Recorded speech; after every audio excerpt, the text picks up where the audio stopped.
Hi everyone, my name is Jim Partridge. I'm a modder and mapper, and I am about to play through the episode 2, Half-Life 2 episode 2 driving sections, to carry on my sort of analysis of looking at the driving sections of the game, and seeing what we can learn and seeing what I can put into my upcoming mod to make it more interesting and see what works and what doesn't.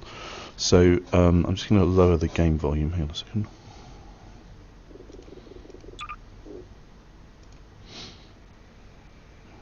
That's right, that's all the way down. Right, okay. So, unlike Half-Life 2, this is pretty much the first section we come out into with the car. And you come out of the Freeman Pontifex chapter and straight out into this tunnel, and it brings you right out into this landscape, which is kind of different to what we've seen before in the mod. It's a much bigger landscape in the game. It's a much bigger landscape. And you sort of snake your way back and forth through these environments. And should have known it wouldn't be as easy as just driving down the road. Looks like we'll have to take a detour. Thank you, Alex. And the thing I really liked about this, and one observation I made a little while ago, is the fact that in the Half-Life 2 levels that I played through before, it's all tunnels. And when you transfer, and fine, we've just done one of those, but you know, I think the players become used to, drive into a tunnel, carry on, and what they're saying is almost, nah, not this time. Now we're going to do this properly. And I think it's just because the engine was capable of so much more by this point, that they were able to do these really big outdoor environments and have the player really explore these. But you'll see that we're snaking back on ourselves, and so they're really eking as much driving as possible out of a single environment, which is another really good technique. So I was saying before how templating for me has been quite useful, because I'm able to build a lot of environment, a repeating section of road over and over again that I can tweak and make it look slightly different. Working, we need to send a warning to White Forest. They've got no idea the Combine's heading their way. Thank you, Alex. And another observation I had was, if you remember in Half-Life 2, we had the Tau cannon attached to the front, but actually in this case Alex is our cannon, because she can shoot things as she goes. So we don't really need that cannon anymore.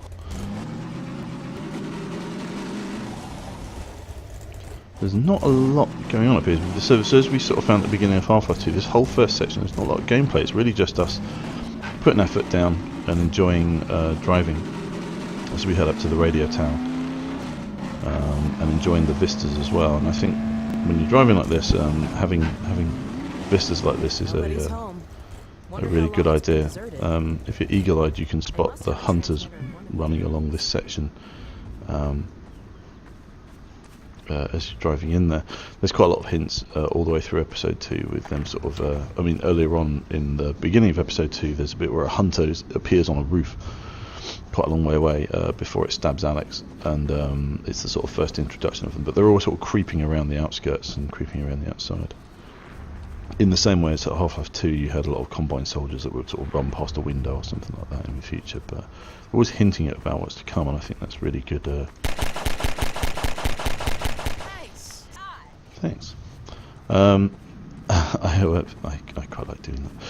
So we've gated the player, but we've gated them in the car, but we've gated them into quite a large area. And once again, we were talking about dead ends don't feel like dead ends if they're in quite a large space.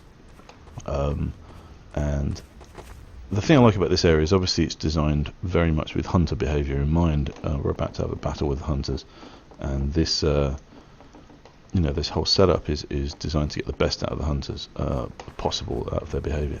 And what I found is the best thing out of hunter behaviour is really figure of eight. You can see that this building and this building, this bit in the middle is kind of creating that sort of figure of eight type or extended figure of eight type pattern where you can do loops and move around, and we'll see how the hunter behaviour really comes into its own with that kind of layout.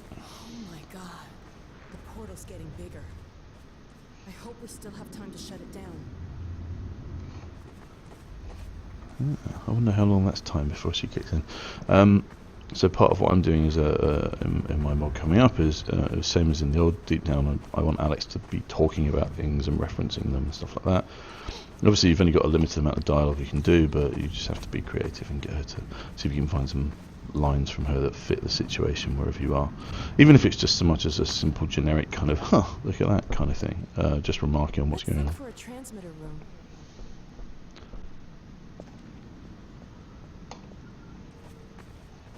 So the minute you drop in, you can hear the hunters making their noises.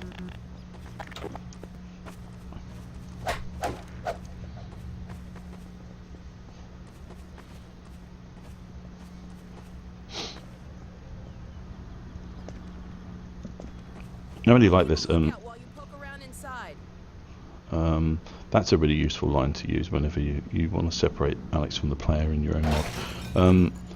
It's quite. You have to constantly find excuses as to why you might want to get rid of Alex, because unfortunately she can't do a lot of the things the player can. So lines like that are really, really useful because you can just kind of get rid of her and for a little bit. Okay. We've done this one before.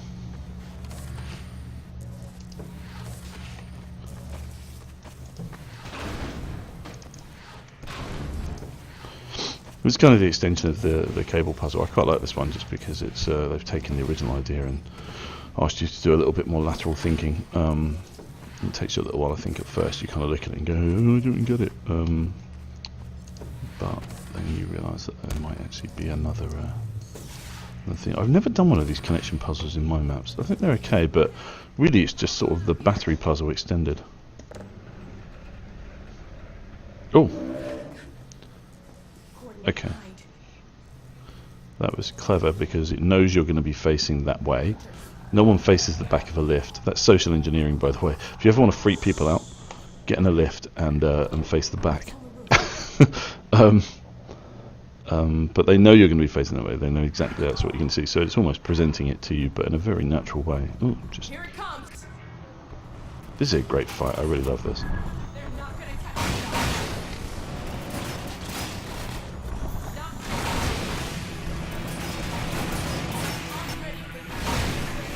I really like how it's getting angry as well at this point as well. The drama in this level is great.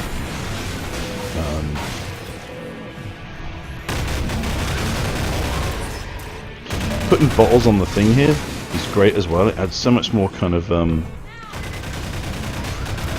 visceral, you know, oh,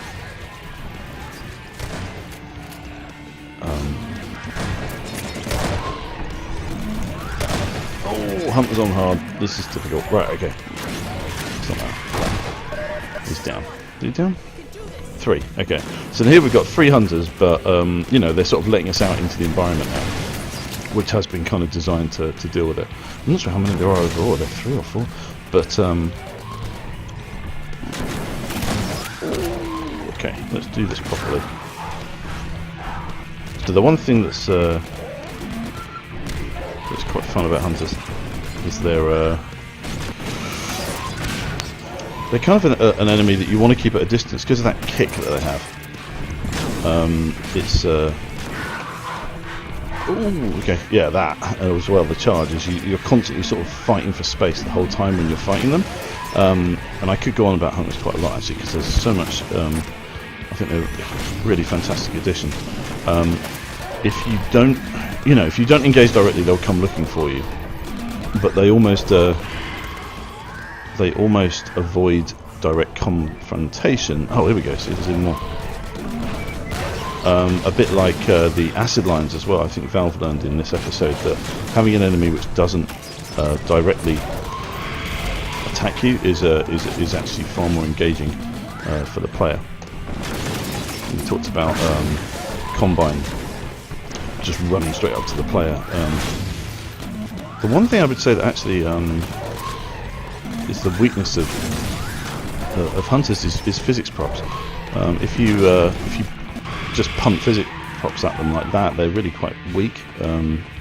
Like especially the car. If you punt the car around and slam it into them, they can die in one hit. That was probably a scouting party. Let's go find out what we just powered up.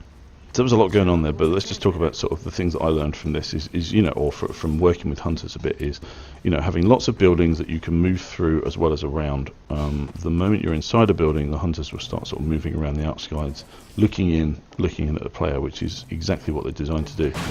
A bit like Striders, really. I mean, Striders are designed to hunt down the player, and the best thing you can do is put the player inside a structure with the Strider on the outside, and that will sort of generate Here it is.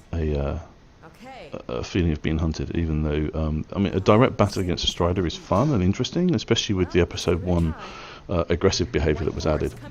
But it's more fun, I think. It creates a lot more emotion, a lot more fun for the player if you're having them in a room being sort of stalked by something on the outside.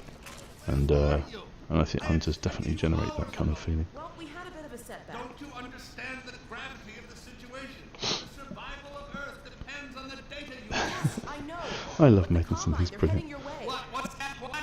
You're heading our way? Well, I should hope so. What was that? You're breaking I'm going to finish this scene, head out, and then we'll start another chapter in a second. But I wonder if we got any of that. Let's get back on the road. the other thing is, always in the videos here, you get the advisor kicking in. We just saw it at the end there, and that's another one like the hunters. They're just sort of hinting at it. It's always there, just on the outskirts, always sort of just appearing. I think that's the crow I shot at the beginning. Anyway. So yeah, this is our first kind of section. It's not even a driving section, it's a dead end. It's got a fantastic bit of story and action all tied together in one thing. It's fantastic. They really nailed it with episode 2. These are all the best bits of the rest of it. Let's keep going. See if we can pick up the road somewhere ahead. I think this is an interesting point as well. As you know, at this point we've gone off road, as Alex said. We're sort of forced to sort of engage with a much more rugged environment, and for a driving section, I think that's kind of interesting. I think the difficult thing is to create a driving section that doesn't feel like.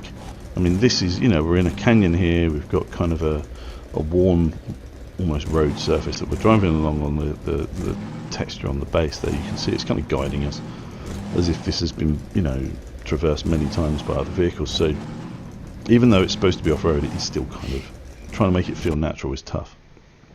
So that's a point of no return when they're loading the next map. We're falling into the next map there, which I think is pretty smart, especially when you've got the car, because obviously you can move very quickly and get through a lot of Hey, I know that peak. Oh. You can see it from White Forest.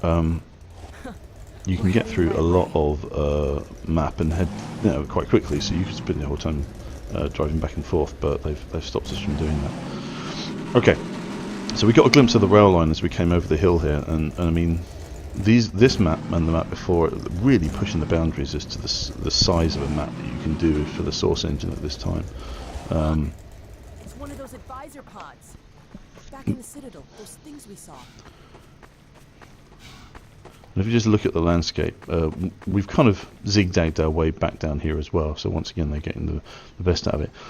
I must admit, it didn't feel like a zigzag, but it definitely was as we passed through the mountains up here.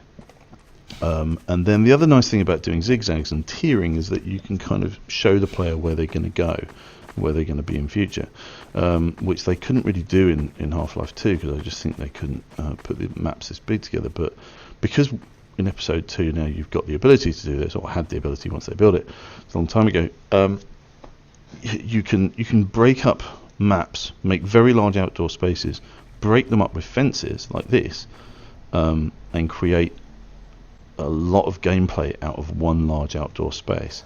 And I think that's something that I'm trying to emulate. You'll notice as well that we do probably, I think we can probably, you know, like jump forward.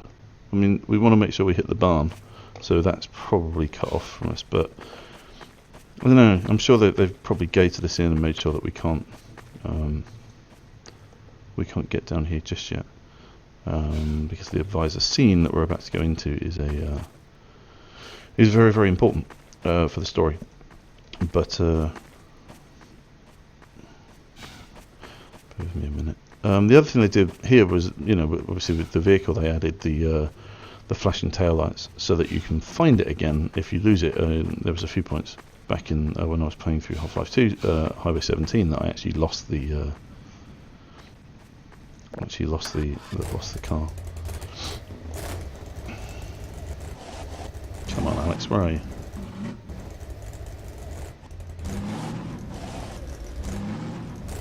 Totally lost her. Where's she gone?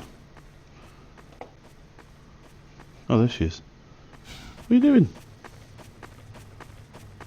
Oh, I think she might have come in. I think she's bugged. I think we've wandered off the nav path. I do know quite a lot of players who revel in.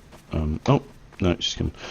Who revel in trying to lose Alex all the way through this section, which I think is brilliant. Anytime a player can come up with their own mini game inside a game like this is incredible. So oh, here we go. So now we're starting to get the advisor effect, which is actually really hard to replicate. I tried that and it was quite painful. This building here is useful, but I mean it becomes quite integral to the combat in the next section once we come out of the advisor pod experience. And I'm just dubious as to whether my frame rate is going to be able to keep up with this for the next video or not. I think we should probably call it here, and I'll start another one once I'm finished with the advisor section.